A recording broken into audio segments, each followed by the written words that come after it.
I have to try to remember to journal a couple of dreams. So I'm going to be dream journaling. I think I'm going to start with my recurring dream of Odin trying to kill me. I was laying asleep in my dream and I saw something move in the shadows that looked like Slenderman. And I start to pretend like I can't see it and I'm still asleep and it's moving towards me. In this line of dreams, I'm actually Loki and Odin has been trying to kill me. Tyr has already given me a belt of runes to help protect me and find my my best in life and in the universe. I wrote notes about Tyr giving me that belt, and so the shadow thing moves towards me, and it looks like Slenderman, kind of like Jack Skellington, but it's a shadow, and it has like this little root part that sticks into the ground that stays into the physical world, but the rest of it is like a vapor that shapeshifts. It comes up towards me and then it actually forces its way in my mouth and into my lungs and it fills my lungs with its shape so it would suffocate me.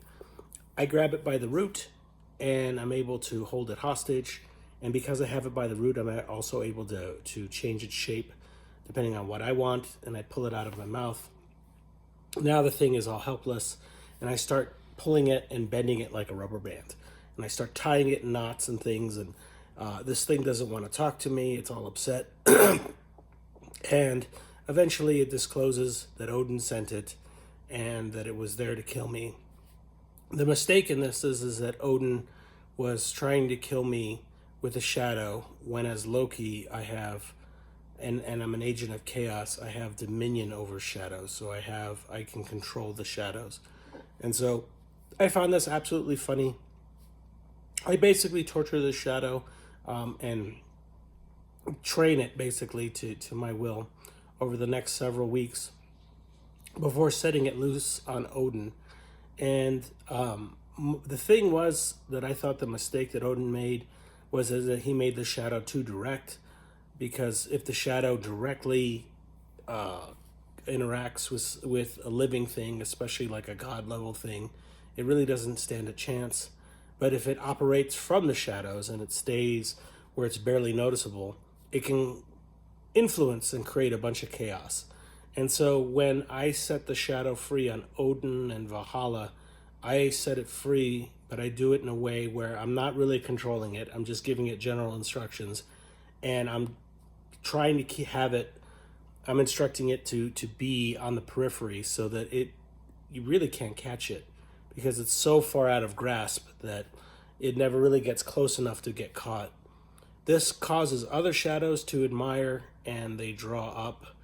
And this dream ends with me laying in bed in the dark like I like to, and I'm surrounded by a bunch of shadows and they're looking on me lovingly. None of them get close enough to for me to grab them and manipulate them because they're too scared of that. But they take instruction because they realize that my instructions work. And I have set mayhem on Valhalla and Odin because they set it on me. The other final epiphany I had about this dream is that Odin, he's trying to kill me to teach me. And so because those hard life lessons, if learned that way, I won't forget them. So that's an interesting dream, a continuation of Odin's assassinations in my sleepy time on me, where he tried to set loose a shadow monster and it failed miserably.